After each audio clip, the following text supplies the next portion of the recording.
This Week in Microbiology is brought to you by the American Society for Microbiology at microbeworld.org/TWiM.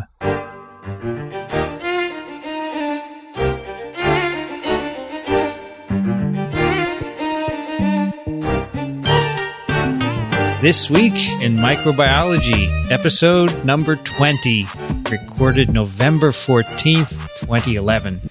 Hi, everybody. I'm Vincent Racaniello, and you're listening to TWiM, the podcast that explores unseen life on Earth. Joining me today to talk about microbes from the Medical University of South Carolina, Michael Schmidt. Hello, Vincent. We've made it to 20. This is impressive. Milestone. Couldn't do it without you guys. How are you, Michael?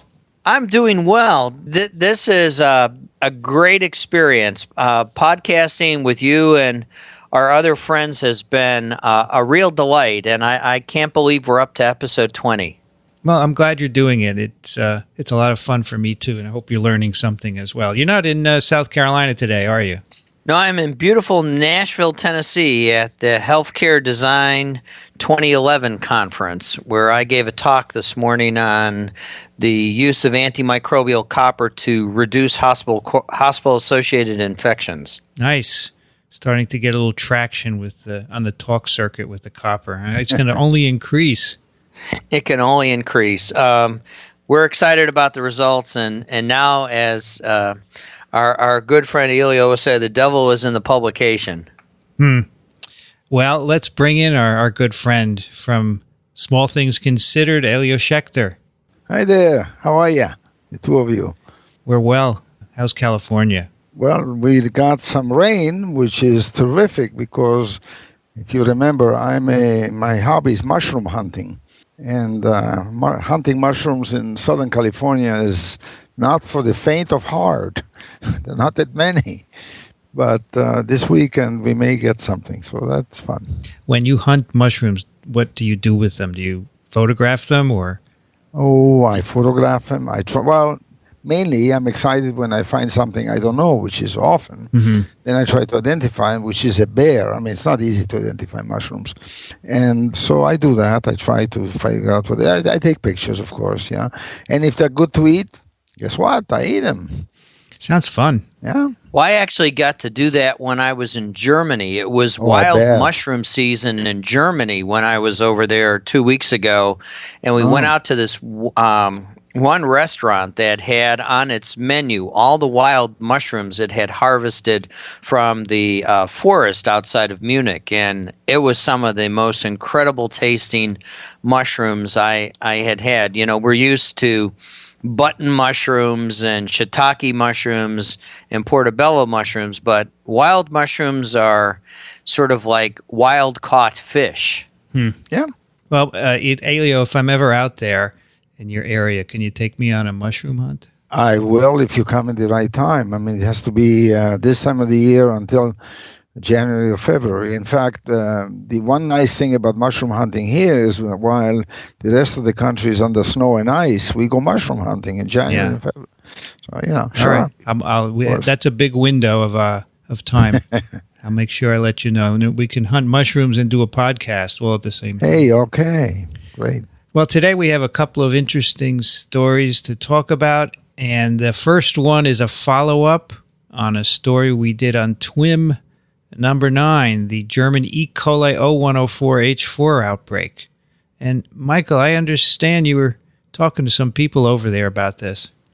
Yeah, I got it straight from, as they say, the horse's mouth. And many of you may have seen the article that was in the recent New England Journal. And it is really pretty remarkable. These folks had done a heroic effort trying to identify this anatomy of this German outbreak. And the individual who gave the talk actually had the WMD in his hand, the weapon of mass diarrhea, as it were.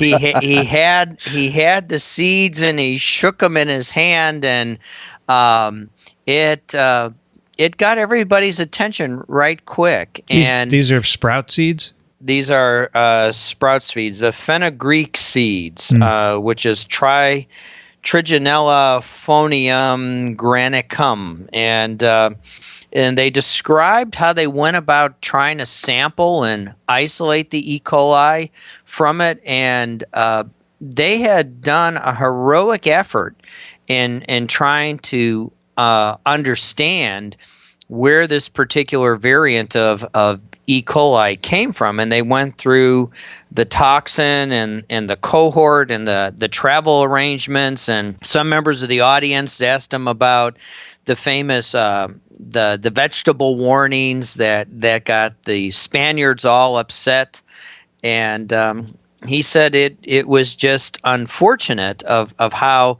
those things happened. But again, this was the case of an overzealous press not actually fact-checking all of their facts before they went to publication. And it is a rather interesting thing. The enterohemorrhagic E. coli 0104H4 was, up until this point in time, only rarely seen in humans, and so they really described a basic shoe leather epidemiology approach of how they were tracking all of the cases, and it was a great challenge because it was summertime in Germany with people on holiday, and they were looking at what was actually going on, and then the heroic effort of going out and sequencing and doing all sorts of other things.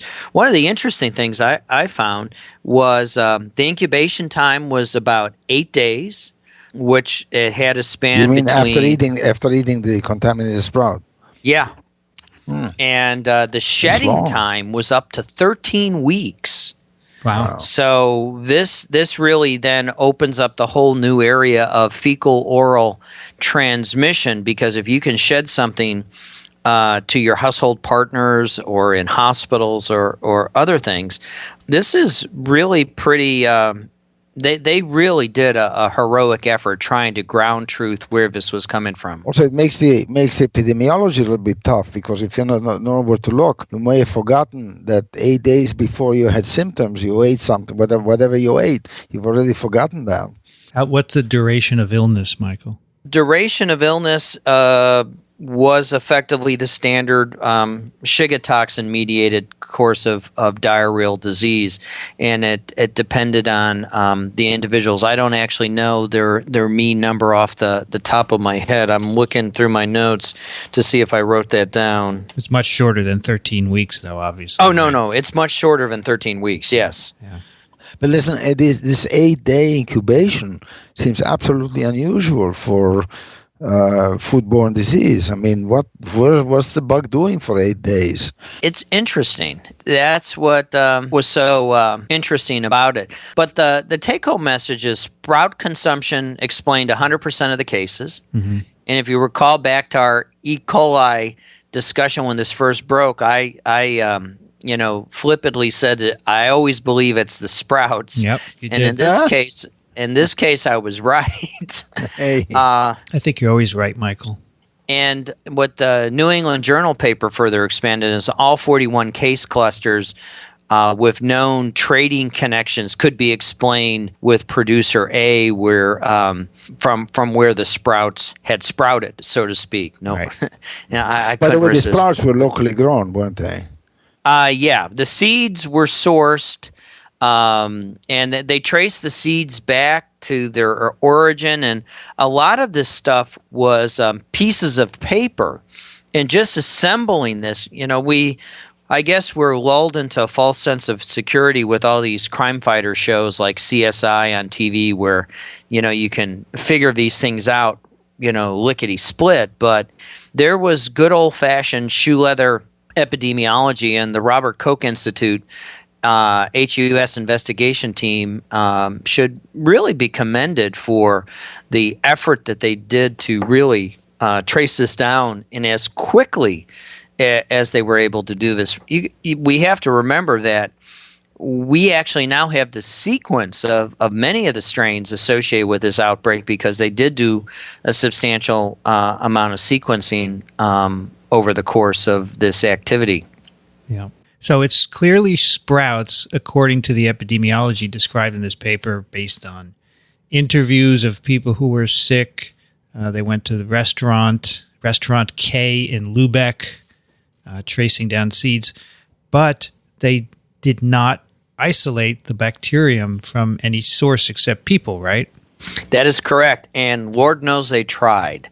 They tried PCR, they tried traditional, and they were never able to recover it. And I think that goes back to the point of the incubation time. It may be one of these things that really hangs on. Mm-hmm. If you're going after, it's hard to liberate from whatever the E. coli is attached to. And so as I guess we begin to do the genetic analysis of this microbe, it'll be interesting to see what its fimbriae look like or its pili, to see, is its adhesion factors any better or worse than the other garden variety E. coli that cause enterohemorrhagic diarrheal type diseases.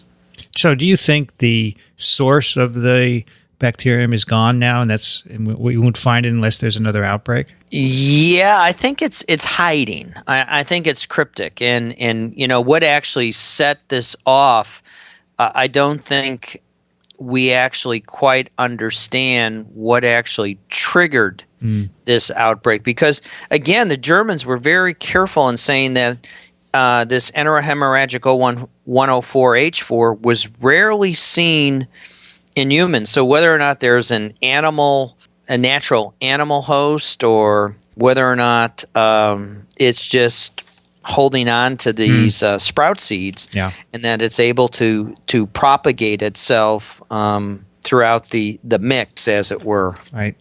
Well, this was just published, as Michael said, in New England Journal of Medicine. It's called German Outbreak of E. coli 0104H4 Associated with Sprouts, and we'll put a link to that in the show notes. A nice example of good epidemiology.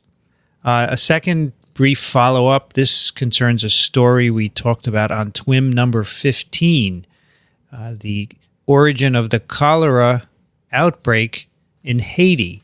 And this was a letter to the editor of MBio, and the letter is entitled South Asia Instead of Nepal May Be the Origin of the Haitian Cholera Outbreak Strain.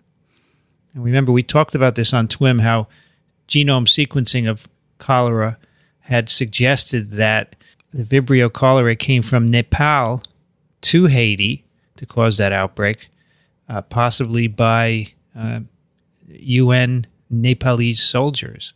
But this individual writes that by comparing the genome sequences of the Haitian and Nepalese strains, which were isolated in 2010, and a Bangladeshi strain isolated in 22, this demonstrated that the Nepalese strains were more closely related to the Haitian outbreak strains than the Bangladeshi strain.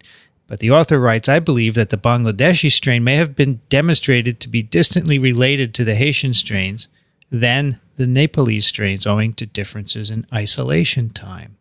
So he suggests that it might be worthwhile to compare the genome sequences of isolates not only from Nepal, but Bangladesh and India to get a more accurate picture of the origin of these strains. And then there was a response from the authors of the original article saying, basically, we agree. And one of the problems that we have is we don't have a lot of genome sequences of different isolates. So it could be that it wasn't from Nepal, but from somewhere close by. In the end, the authors conclude the fine-scale geographic origin of the outbreak strain is not as important as the conclusion that Haitian cholera was imported into the country, likely from South Asia. And so that's really the key, I guess, that we have to prevent that from happening in the future. Well, Michael, you want to say something about how this could have happened, regardless of where the people came from. But what about cholera carriers? What can you say about that?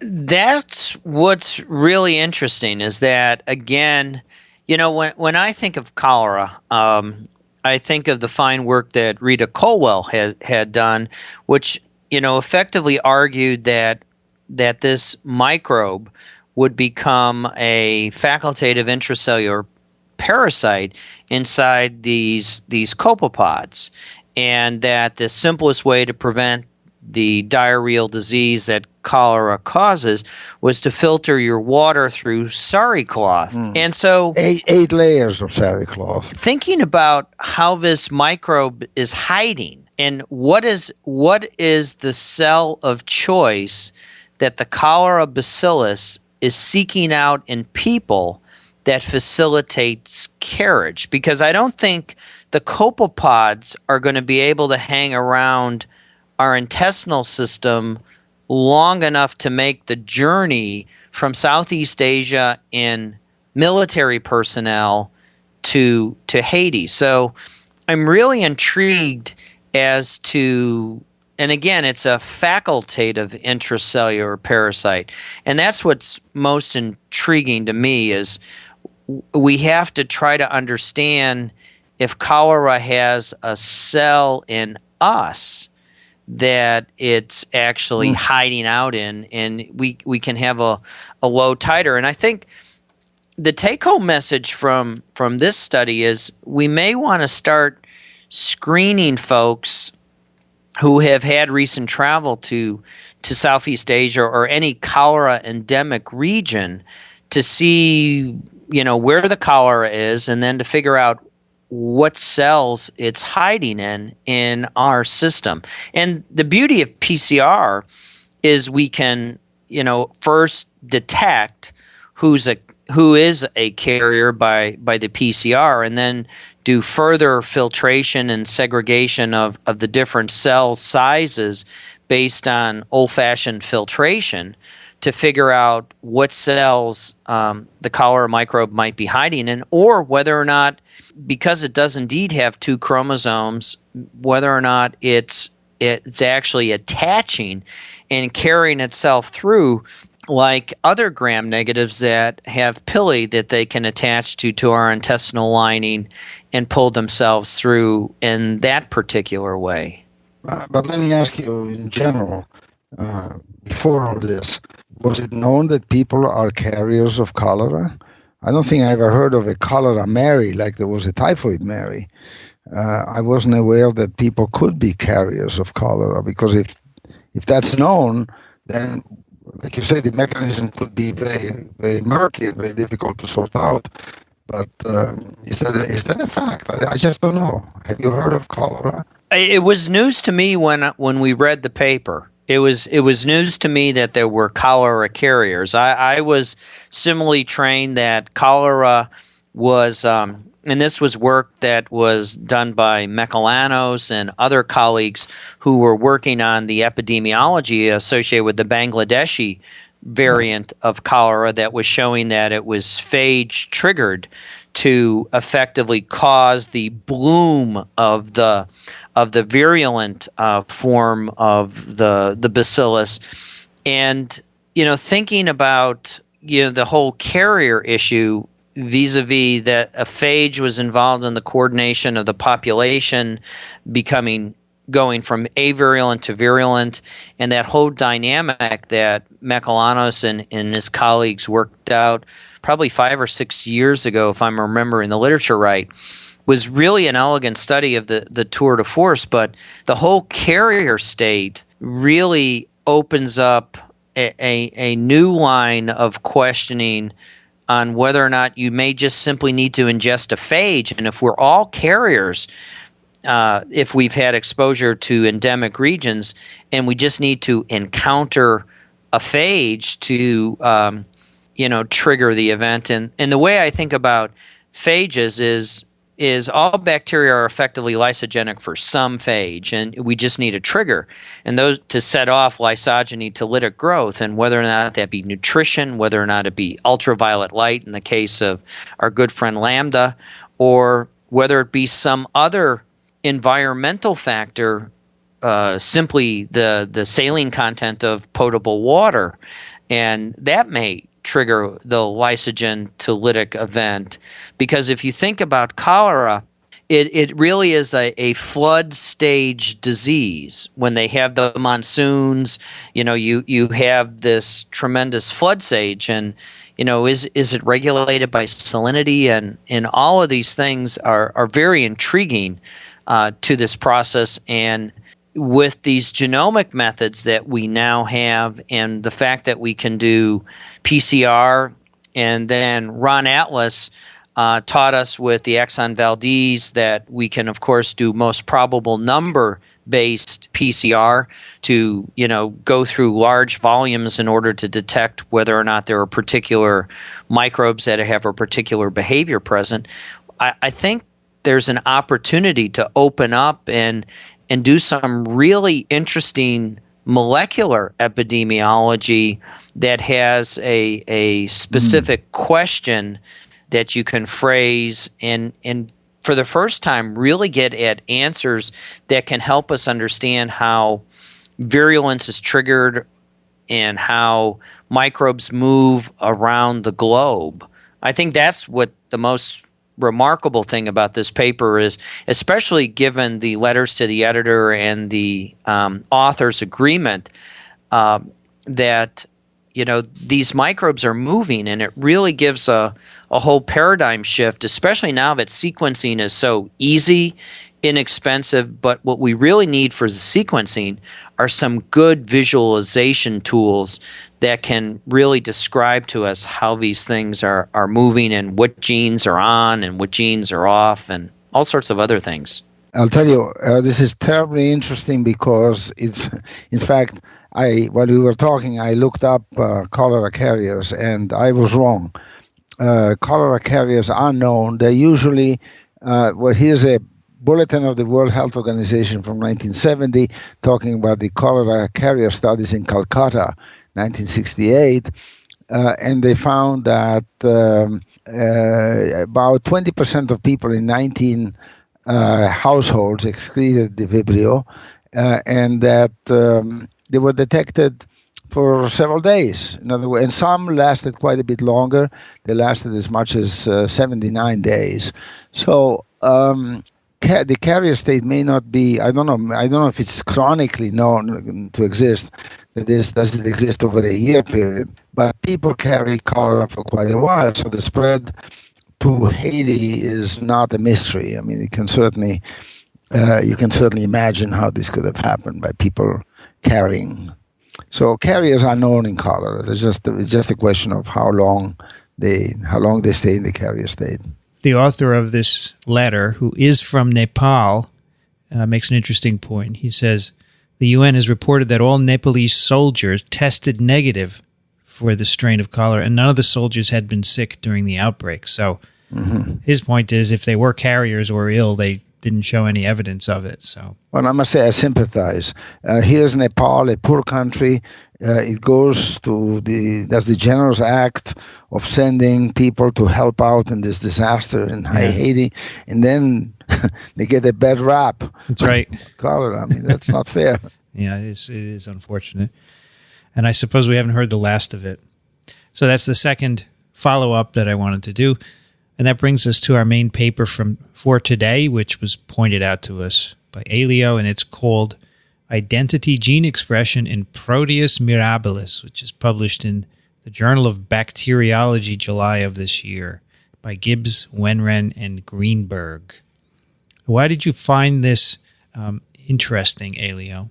Well, let's say that it does have in common with what we just talked about, the fact that it deals with a pathogen. In fact, Proteus mirabilis is a common agent of recurrent urinary tract infections. It's been known for ages. But what this paper is about, and it does deal with pathogenesis eventually, but what it's about is communication between bacteria. And communication between bacteria, as you know, is becoming a very hot subject, in fact, a very enticing subject. Everybody gets excited about it because bacteria are supposed to be kind of dumb little things that don't know how to communicate. And the opposite is true. They are highly sophisticated and they're very good at it. They carry out intense conversations with each other and with other cells. But let me generalize first. So the issue here is actually territoriality. How do bacteria, in this case Proteus, know to stay on their side of the line, as it were? how do they deal with territoriality? So let me first say that this has to do with recognition of self and non-self.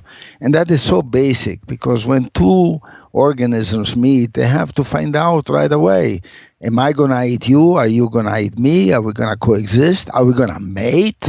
I mean, just what are we going to do with each other? Or if it happens that one organism is inside of a large organism which has vertebrae, the question becomes, are you a nasty thing that my immune system should recognize as foreign? So recognizing self and non-self is such a basic biological property that it extends itself down to the lowly bacteria. And I'd like to start out by telling you there's a very nice review in Annual Reviews of Microbiology by Strassman et al. And it deals with this issue very nicely. I really recommend it to the readers, to the listeners. I'll quote one sentence. They say, recognition seems likely to be particularly important to microbes because they undertake many processes extracellularly in the public sphere that larger organisms privatize inside. In other words, you are out in the open if you're a bacterium. You're not part of a big glob of stuff, and usually. And this being out in the open means that you have lots of opportunities for communication. Okay, let me start now. The story with Proteus is that on agar plates, Proteus does something which is a little bit unusual, not unheard of. Many bacteria do it, but usually not on regular agar plates. You put a Proteus on an agar plate, inoculate the middle of the plate with it, and the next day the plate is covered with growth all the way to the edge. And this is called swarming. This is behavior due to motility. I'll go into it in a second. So the swarming is, by the way, a big pain in the butt for clinical microbiologists because if you take, a fecal sample and you put it on a plate and the next day everything is overgrown with Proteus, you're not going to find the bug you're looking for, which may be something different. This is a common inhabitant of our gut. It's a common inhabitant of our gut. Mike, you probably know more than I know about how common it is, but I think it's quite common, isn't it? Yes, which is why I think Pete went after it, trying to understand, to jump ahead. I think Elio is absolutely on target, and it's about conversations. And we can't divorce ourselves from thinking about bacteria in a conversation, especially in the gut, where there are at least 1,000 other species present. Right. Michael, are you saying that bacteria have Facebook? Absolutely. They not only that, but they text all the time. They're forever texting.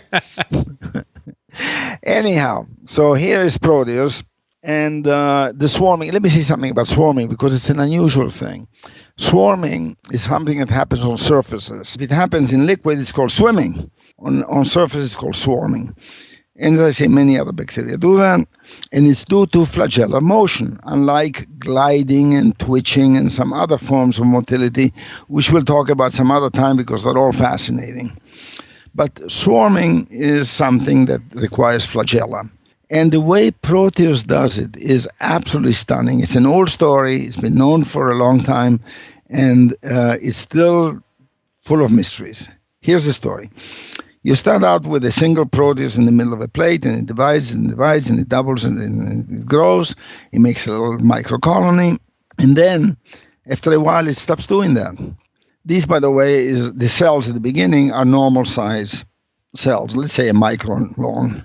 After a while, this stops, and it probably stops because of the accumulation of either exhaustion of nutrients on the plate, local phenomenon, or accumulation of metabolites, whatever it is, and it's not really known. They stop growing, and instead, they become elongated. And the cells, instead of being 1 micron long, now 10 micron long. Instead of having usually a single flagellum at the pole, I'm not sure, Proteus usually has many, but it's true for some bugs that they have, like Serratia marquescens has a single polar flagellum when it's swimming, and on agar it sprouts flagella on the side.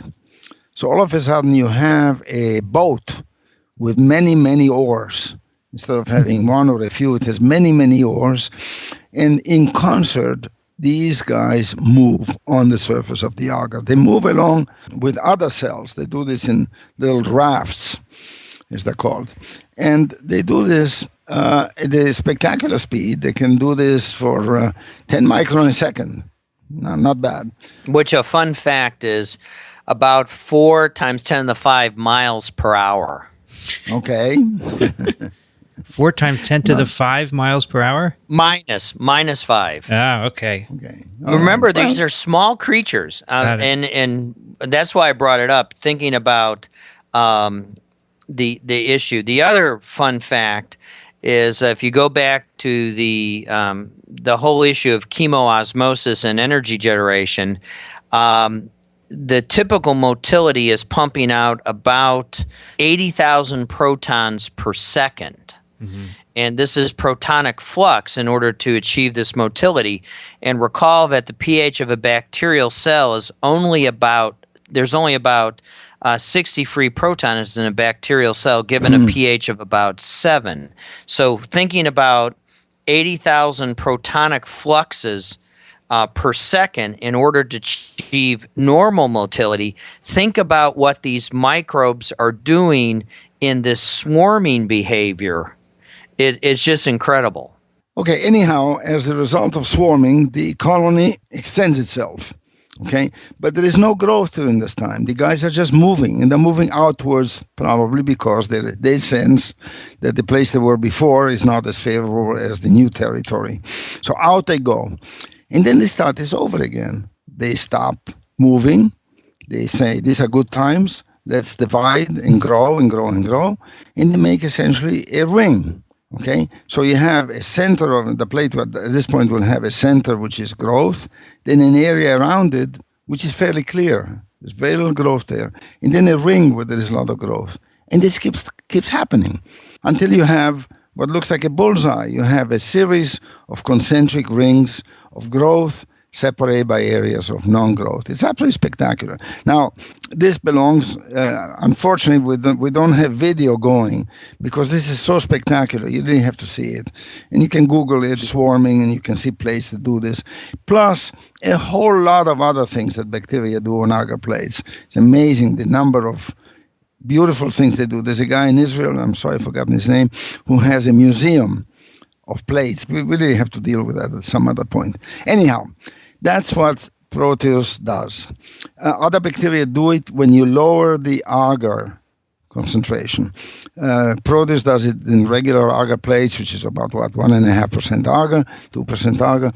Other bugs don't do it at high agar concentration because they need more liquids. And by the way, this motility is helped. The bugs help themselves by excreting a slime, a polysaccharide slime. So the flagella sense liquid. They're not really beating against the solid agar, but agar is not very solid anyhow. After all, it's only 1.5% solids. The rest is water. So they do that. Now that's the background. Now here's the story. It's been known for some 60 years. Louis Dines, a distinguished microbiologist, I think he was of Hungarian interest in origin. He showed that when you put two different strains of Proteus on the same plate, one on the right and one on the left, they will swarm. And when the swarms meet, something magic happens. There's a line of demarcation, a blank space between them, a line. These are called the Dines lines after the discoverer. And these happen when you take two different strains. When you take the same strain, they don't happen. The swarms will just melt into each other. Okay? Yeah. Now, so Greenberg, who is now at, used to be at Iowa, is now at Washington University in Seattle, he and his students and collaborators have been studying this. And they came up with mutants. They did extensive transposon mutagenesis, and what they assayed for is the presence or absence of Dines lines. So this was a hell of a lot of work because you can only put a few strains on a plate. So they did a tremendous amount of work, and after much work, they found a strain which oddly made Dines lines with its parent strain. Now that's weird because it's supposed to be the same thing, only there's a mutation. And that mutation means that the mutant strain cannot recognize self. It just doesn't know that it's supposed to melt with its parents. And what's more, it makes these lines, it makes these boundaries with a huge number of other strains. In other words, it's the default condition for that mutant not to recognize itself. So that's really a pretty interesting phenomenon. And I'll tell you a little bit more about it. Let me anticipate what you may want to know, or the listeners may want to know. We don't know what gene products are involved. In other words, what is this mutant a mutant in? Well, we know the genetics. I'll tell you about it. But we don't have an idea why it is that the DNS lines are established, these boundaries between strains. It is not cholicines. It is not toxin, antitoxins, subject we covered some time ago. We don't know. They still don't know, despite the fact they've identified the genes. Elio, you say different strains are not compatible, right? So you will make a boundary between different strains. So how different do they have to be? Do we have a sense for that? Not really, no. I don't think that these have been you'd have to sequence them fully to really know, and I don't think that enough of that has been done. I'm not aware of it, at least. Okay. Anyhow, so here we have a mutant, and you then look, what is the mutant in? And it's a mutant in an Operon. And there's an Operon, which they call the IDS Operon, and IDS stands for Identification of Self, ID self. So the IDS Operon consists of 6 genes, conveniently known as A, B, C, D, E, F, and they have been studying them, and this is what this paper is about. As I say, let me anticipate the big question. What turns this on? Nobody knows. Is it the agar itself? Is it placing them on agar? Not really, because they are expressed in liquid as well. So what is it that turns them on? We don't know. What is it they make?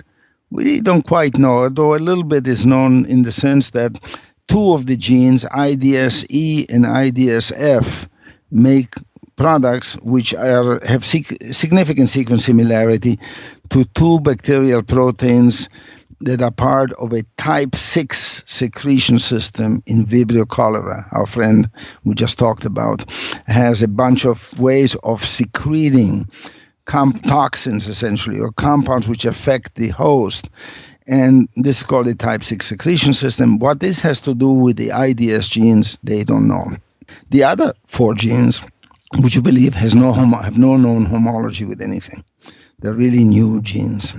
So this is essentially what the story really is. You said you have questions for me. I have more to tell you, but Vincent, you had some questions, you said. So one of the things they show here, they put a green fluorescent protein into this Operon so that it is now regulated, and they can study the regulation very easily. And they say that they find in a population of bacteria that some are always on for this Operon and some are off. They call this bimodal expression. Mm-hmm. I wonder if you could explain what that means.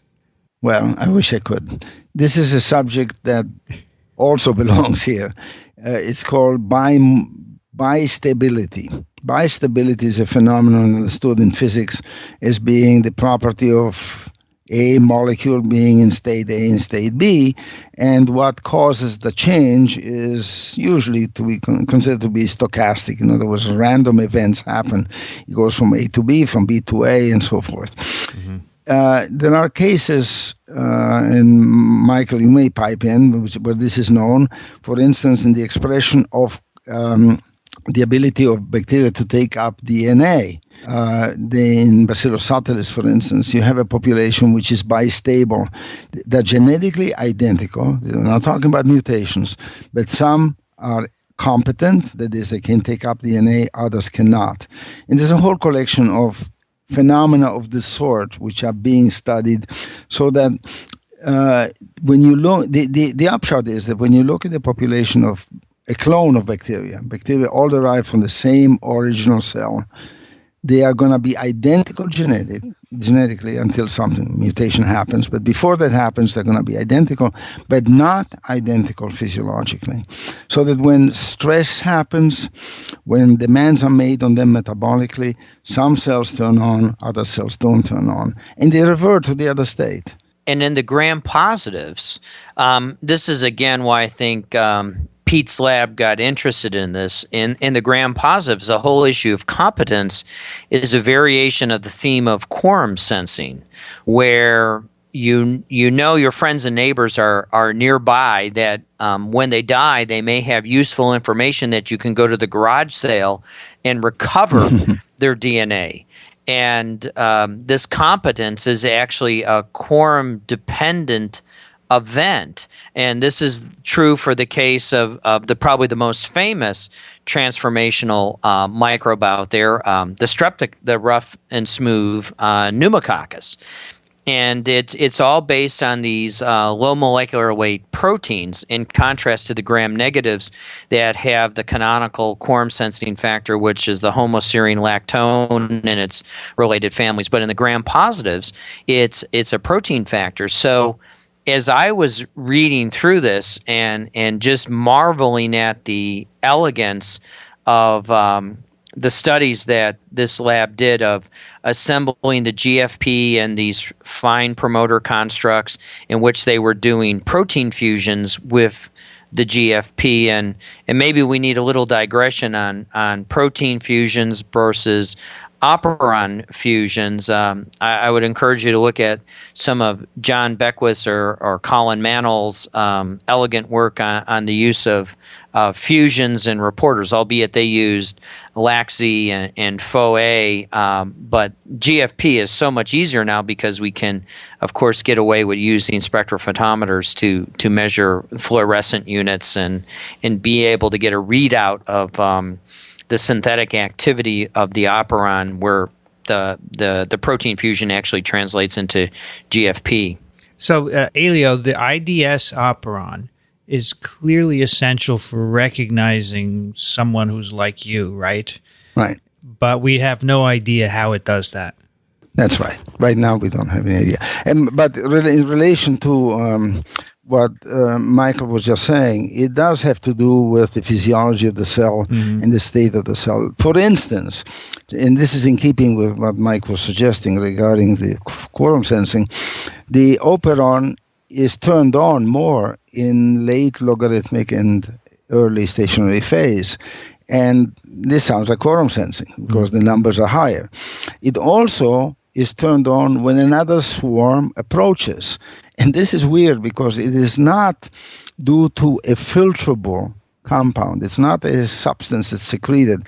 And they can show that because if they put a filter between the two swarms, it doesn't happen.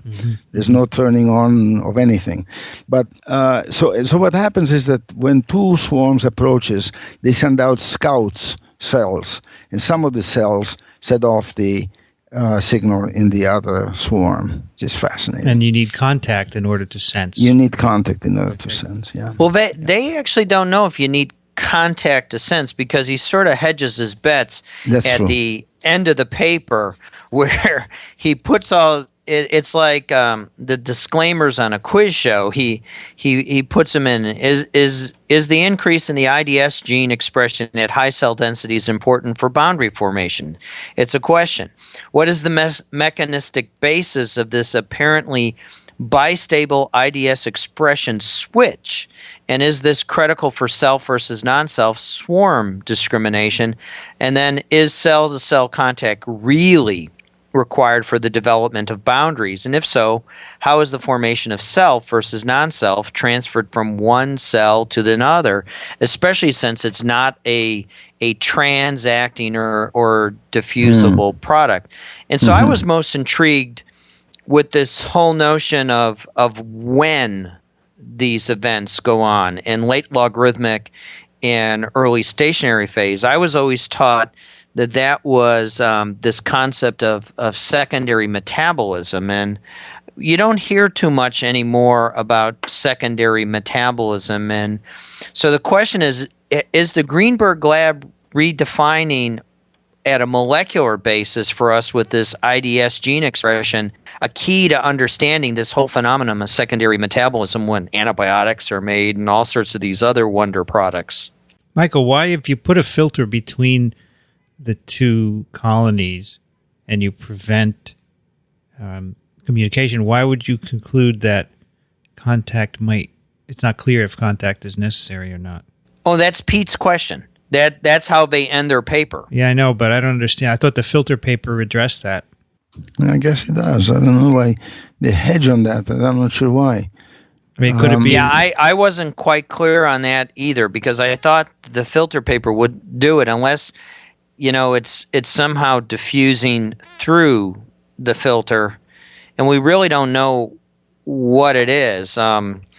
It's the scout cells, or, are the scouts sending something back, or, are there the equivalent of nanowires that are communicating back? Maybe. Yeah, you're right. Maybe having a filter may block the scouts from getting in, and it's not contact, but it's something else that they do. Yeah, I could see that. I like the way he ends the paper. This work raises more questions than it answers. It's always a sign of good work, right? Of course. Well, yes. And they rigorously address the whole issue of expression, the interesting topology, the molecular biology of this system is this intergenic region of, what was it, about 63 bases? 72 bases.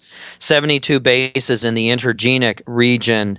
And, intergenic regions are always remarkable things, because the thing that a lot of folks fail to remember when it comes time for understanding how prokaryotes cheat on their gene expression is transcription and translation are generally coupled. And the ribosome is always chasing the RNA polymerase. And if one gets ahead of the other, and it really depends on codon bias and the availability of appropriately charged tRNA molecules, and so you can get alternate structures of the RNA such that protein synthesis may actually be occluded, because the Scheinin-Delgarno site for the ribosome to climb on to do the translation, especially when you have an intergenic gap, you don't know whether or not you have the same ribosome tunneling through the polygenic message, or whether or not a new ribosome is climbing on the Scheinin-Delgarno site of the downstream gene. This would be B and A, if I'm remembering the topology of their operon. So I think as they begin to dissect the topology of this operon and begin to do some fine structure mutants of what's going on with this intergenic region, we may see RNA pseudoknotting, we may see codon bias, we may see preferential codon filling. So you really have to look at all sorts of things to try to decipher this complex operon and opera of this whole swarming behavior. And, what does Proteus see more, a surface or a liquid? And Proteus is Proteus mirabilis, the microbe they're working with, is one of the leading causes of UTIs. And, if you think about it, it's actually holding on to us, our epithelial layer. And so that I would consider almost like an agar surface. Mm-hmm. So what's actually going on in the whole UTI world and this whole paradigm of virulence? Yeah, but for transmission purposes, it has to let go, and the bug becomes a swimmer in liquid. Yeah. So it's a biphasic. I don't know what the word is. It has two stages in life, and that's what's fascinating about it. So I mean, the important one in the actual disease may be biofilm formation and sticking to surfaces, but for the whole life cycle of the bug, you have to take into account the whole thing. I think this is really, we're going to find out more and more about it, because this is not true just for Proteus, it's probably true for all our pathogens, that they communicate with themselves, they communicate with other bugs, and by gosh, they sure communicate with the host. So there's a lot of crosstalk going on. All right, so I have one more question, Elio. So this was a nice story done on Petri dishes. Now, the natural environment of this bacterium in our gut, say, is it also involving recognizing yourself and keeping away from others? You would ask that. I doubt that anything is known at this point. But that's the ultimate. I guess it has to have some territory in your gut, right, to establish what's. Has to have some territory in your gut. It has to have the right epithelial cells in the urinary tract. All of that is true, and what happens there remains for some of our younger listeners to go out and get a Nobel Prize with, because these are very basic questions. I don't think we know yet. So the question is, what is the selective pressure that drives swarming? I think that's the real question Vincent's trying to ask us is, what is the selective pressure that maintains swarming in the natural habitat of Proteus, whether it be in the gut or attached to our epithelial cells in our urethra? Well, swarming, I think, is an indication of territoriality. It's the desire of the bug to find a new place where there's good food, where there's no toxic material, and where it can then grow. So that's what it's trying to do, clearly.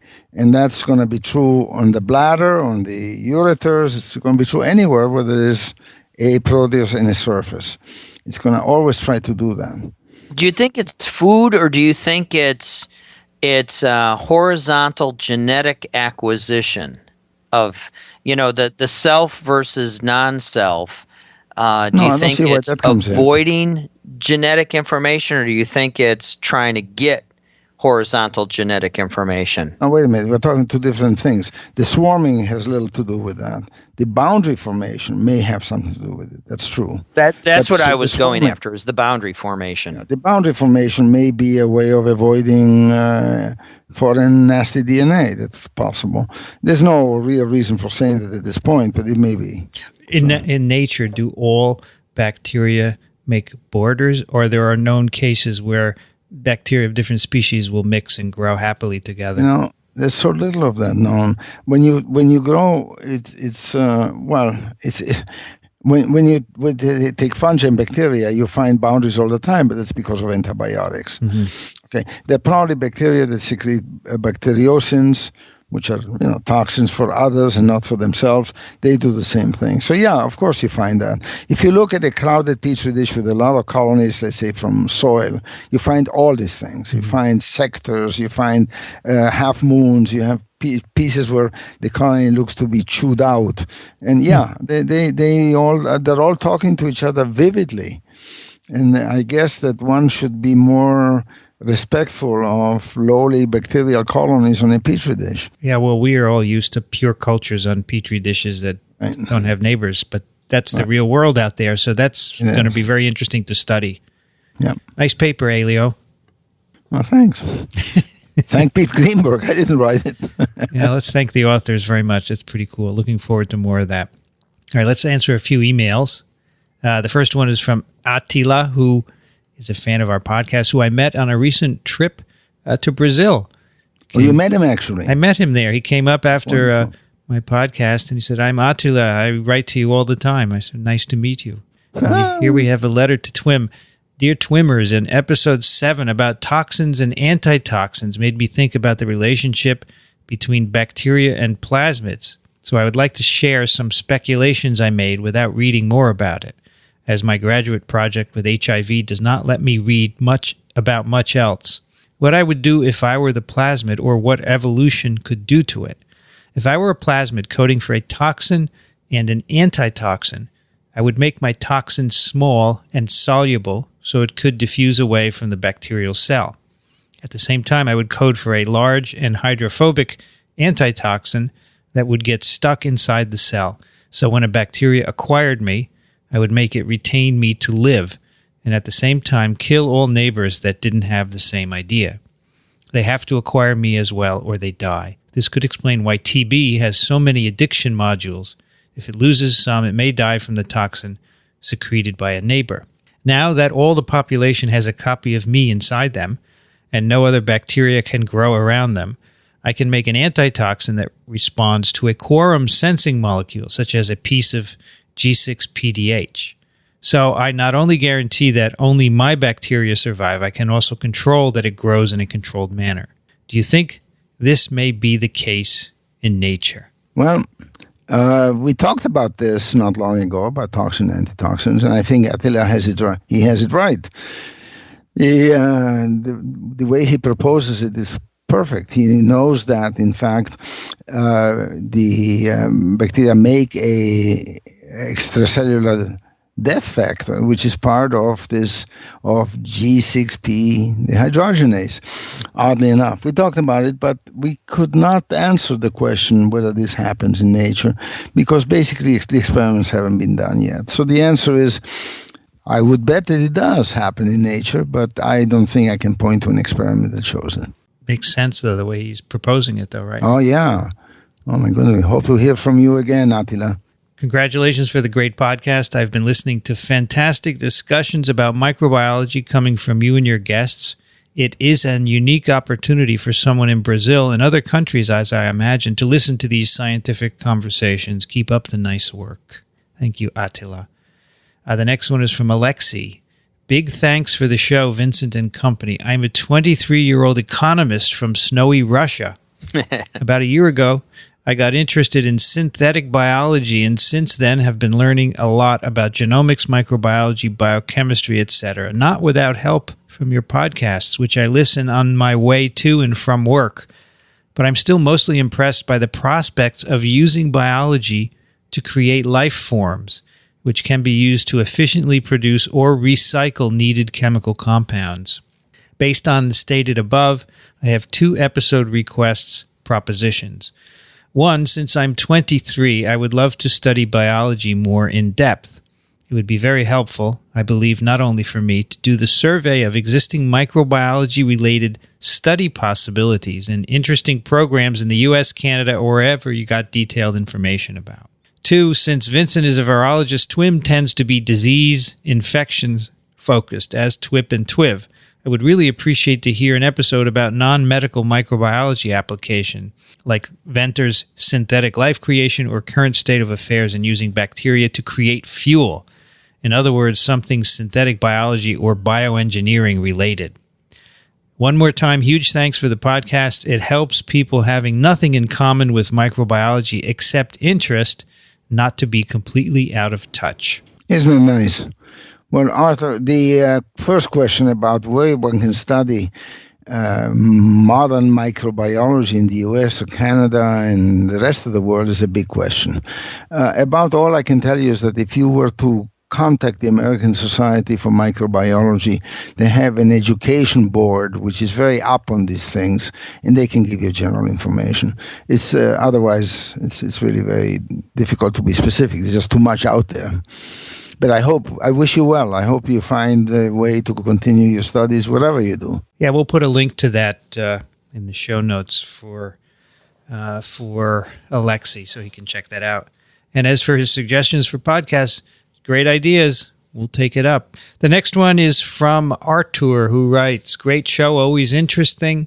Fantastic speakers. Keep up the great work. I was listening to the number 19 podcast, and Michael Schmidt mentioned briefly about the debunking of CCR5 mutation and susceptibility to HIV infection in the early literature. I've heard of the CCR5 gene and that having a mutation in it makes a person resistant to HIV infection, but I'm not sure if that's what Michael was referring to. I've tried to find more info on what Michael mentioned, but searching for CC5 and HIV hasn't resulted in much useful information or answers. Would you be able to discuss this topic and go into what was meant by the debunking of the CC5 mutation? Isn't this something that belongs to TWiV, This Week in Virology? More than could. Michael, are you there? I am here, and I think it was the episode 19 when we were talking about plague, and I think they were the way it was originally presented to me is there was a founder effect in Northern Europe as a consequence of the folks who survived plague. And as I was doing the reading in preparation for the plague episode, I stumbled across the debunking of the CCR5.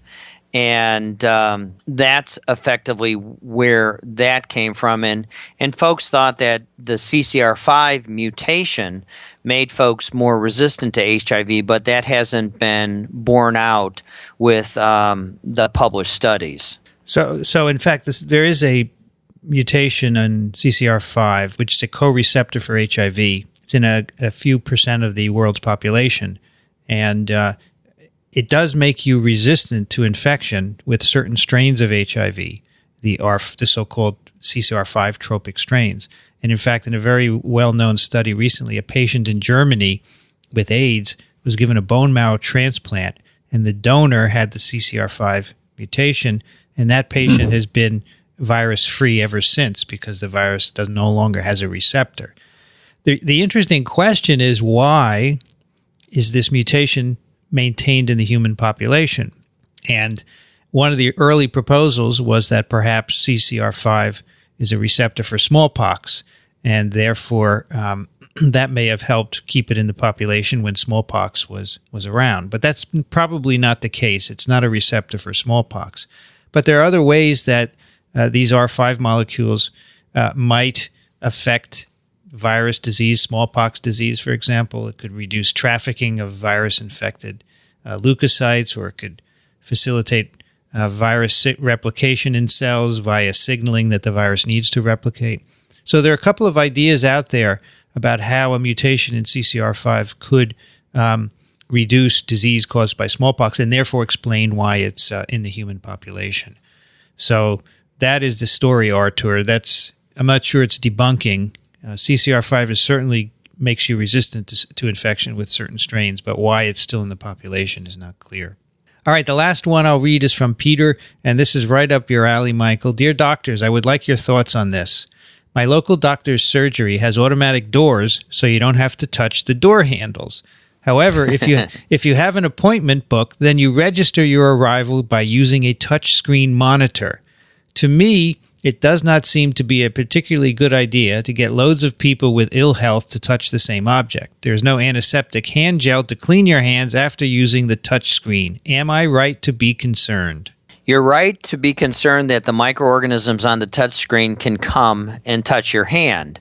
So I think you may kindly suggest to the local doctor's surgery that they actually put out a dispenser, a no-touch dispenser that you can wipe your hands underneath it immediately after touching the screen before your hands interact with any of your other mucous membranes. And again, a lot of these no-touch antiseptic hand dispensers they're free as long as you buy the antiseptic hand gel from a particular manufacturer. So it's a good idea because bacteria are ubiquitous, and people who have ill health do indeed have the microbes on their hands and the viruses on their hands, and the alcohol-based hand gels do indeed kill both bacteria as well as viruses.